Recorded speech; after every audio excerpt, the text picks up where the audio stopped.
Thank you very much. Tumeshukuru sana. Ambassador Mudhaura talked about housing that Mwai Kibaki did, and it triggered my mind when William Ruto brought the affordable housing and there was outcry out there. People are saying they be left alone to do their own houses. And I had a conversation with him and he says, no, we need houses.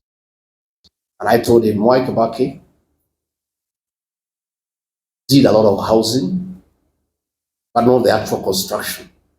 The government did not have a housing program. All Mwai Kibaki did was to open up the bypasses, provide infrastructure in terms of sewage, electricity, and water. And the private sector on its own build houses all over Nairobi. And they are there for everybody to see. There is no need for government to compete with the private sector to put up houses. The work of government is not to do houses, it's to provide services.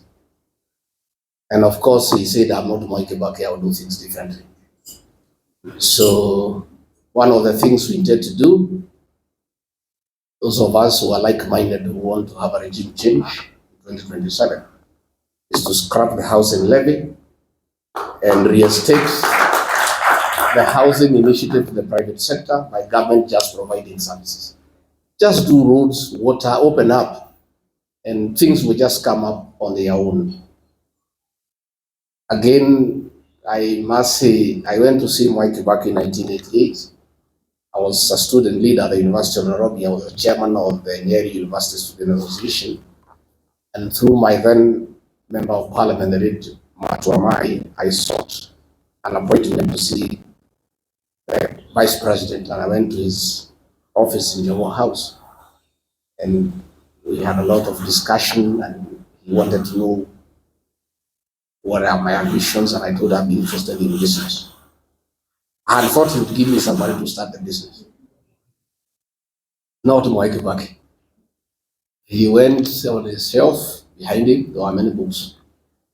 And he looked through, produced one book and gave it to me. That book, the author is called Jonathan Black. It's called The Oil. He said, if you want to do business, go and read this book, you'll be a good businessman. That is his mentorship, and today I'm a good businessman, instead of tokenism.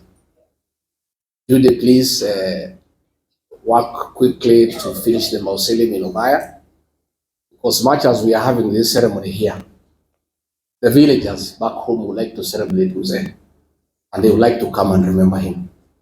And since we cannot bring them here to Nairobi to listen to Professor Kagwanja and foreign policy, they would just like to come to Obaya just to remember the old man for what he did for the people of Obaya, for what he did for the people of this country.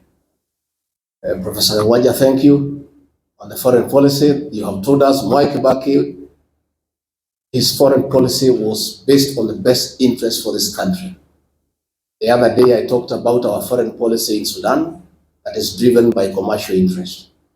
And I saw one of the RUTO flower girls yesterday trying to lecture me that I shouldn't talk about it because I sold to some constitution. The constitution that I and Muturi sold to is to do the right thing and to keep the law.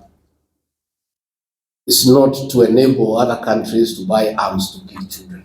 And Eugene Wamalwa, we are looking at what is happening about Butere girls. We are unable to understand what is this viciousness against children by the present government. Even the colonial government that was very brutal, it never went for the children. Muzungu, they were very brutal, but they spared the children. So we have seen a situation where an administration has panicked because this one term is becoming real. So they have gone berserk. They have gone berserk, and they are now fighting shadows, including schoolgirls. From 2 girls, from 3 girls. These are harmless girls.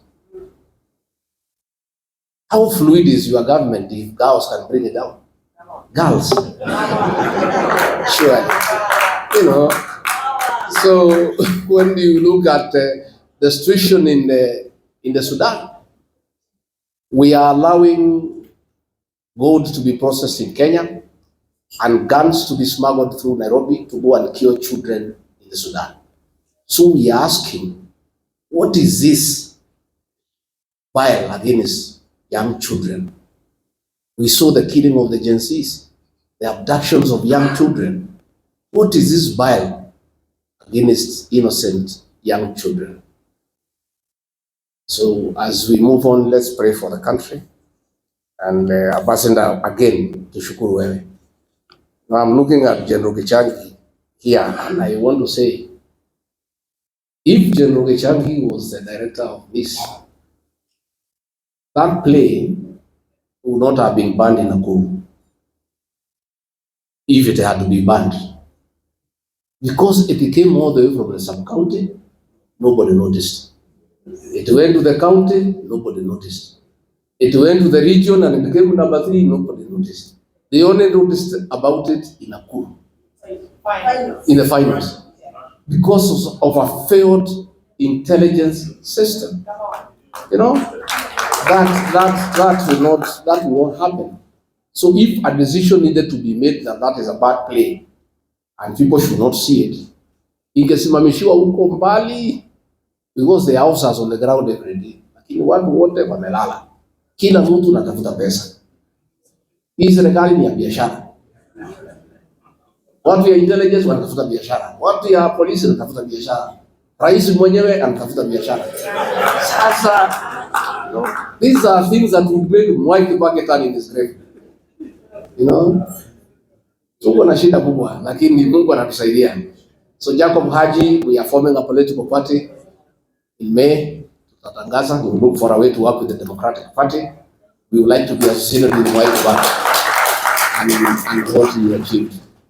Wacha ni introduce huyu Kate Waruguru, simama pigia makofi. Huyu mrembo ya Laikipia. And we have our daughter, she's called Gather in Kikuyu land. The Honorable Gathode wa Kuchomba.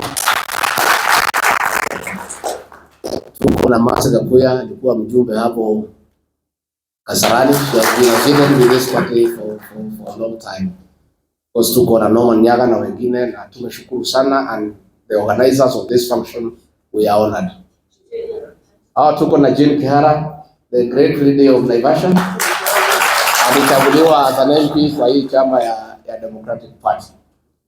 He's a third member, ako kwa tamu ya 3. Na nikali anaangushaga wanaume 7 kila uchaguzi. Wote wanaweka chini. These strong women, they are strong people. So tumeshukuru sana, and thank you very much, and asanteni sana Ambassador Muthaura and your team that supported Mwai Kibaki. We honor you because you made him great by serving him well and helping him to steer this country, even as he advanced in age. You know, his things were going very, very well. But again, it is him who gave you the opportunity and allowed you to work. Asanteni sana. Thank you very much.